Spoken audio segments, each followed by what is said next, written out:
les valeurs de la civilisation musulmane et les enseignements qu'on peut y trouver. Donc aujourd'hui, j'ai le plaisir de vous présenter la conférence sur les lieux de transmission, sur les lieux du savoir dans la civilisation musulmane, avec l'aimable participation du professeur François Michaud, qui est professeur d'histoire médiévale des pays d'islam à l'université Paris 1 Panthéon-Sorbonne, directeur du laboratoire Islam médiéval du CNRS, et directeur du conseil scientifique du centre critique d'études du fait religieux à Montreuil. Donc ces travaux en fait sont consacrés à l'histoire des savoirs scientifiques, en particulier médicaux, et leur transmission à l'Occident chrétien. Donc elle a publié plusieurs ouvrages, plusieurs articles qui sont destinés à des scientifiques, des experts, mais aussi à des enseignants. Et donc je vais vous en citer deux qui nous paraissent intéressants pour ce débat: la science arabe, un héritage oublié, et la mosquée, plus qu'un lieu de culte. Donc je vais tout de suite passer la parole. Vite fait, je vous donne le programme de l'après-midi. Donc il va y avoir une intervention du professeur, ensuite une discussion avec le président de l'association UCM, et ensuite donc ça va durer à peu près 1h30, avec un débat avec la salle, et on vous invitera après à un petit goûter qui sera donné à l'extérieur. Voilà, merci.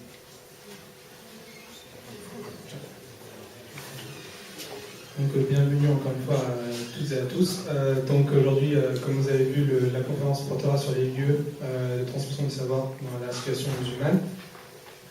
Donc on va essayer de voir un petit peu tous ces lieux à travers la civilisation interculturelle. Donc on va essayer de voir un petit peu les différences également entre les différentes cultures. Et les quatre, avant de donner la parole à Madame Michaud, on va voir les quatre grands thèmes du jour qui vont tout d'abord concerner les différents lieux.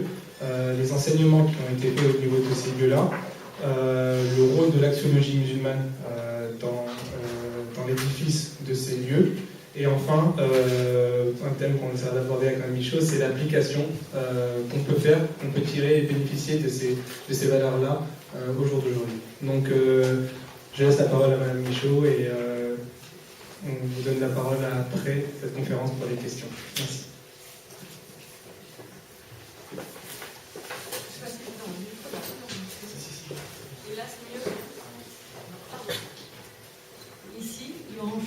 Oui, vous m'entendez au fond? Est-ce que c'est la bonne hauteur? Un peu plus fort, un peu moins fort? Je m'adresse à ceux qui sont au fond. Un peu plus fort? Voilà, c'est bon comme ça? C'est parfait? Vous me dites, hein, et si au fur et à mesure du déroulement de cette causerie, vous m'entendez moins bien, vous m'entendez trop, vous me protestez gentiment. On va vous protester. Alors, les lieux de transmission du savoir dans la civilisation musulmane, on va dire, peut-être s'entendre d'abord et tout simplement sur qu'est-ce que c'est que le savoir et de quel savoir au singulier ou au pluriel nous parlons. Dans la culture arabe classique, on a plusieurs mots qui correspondent à notre concept de savoir. Et des mots qui peuvent requérir des sens différents selon le contexte et selon l'époque. Donc je sais que beaucoup d'entre vous n'ont peut-être pas fait d'arabe, mais quand on s'intéresse à la civilisation musulmane, il me semble toujours important, ou quand on s'intéresse comme vous à un héritage culturel et religieux, il me semble toujours important de se reporter aux mots d'origine, d'autant que ces mots, on peut les retrouver souvent dans le Coran, avec un contexte qui n'est pas le même, et une signification qui n'est pas la même. Je les ai mis il n'y a pas d'ordre dans ce tableau. Un des mots est le mot de ma'rifa, qui correspond peut-être dans l'arabe moderne à ce qu'on appellerait plutôt par connaissance, l'ensemble des connaissances, mais qui, en contexte classique, renvoie souvent à l'idée d'une connaissance qui est acquise par le cœur ou par l'illumination, et qui relèverait plutôt d'une connaissance mystique, spirituelle, que ce que nous appelons, disons, une connaissance. Quelles sont vos connaissances dans le domaine des mathématiques?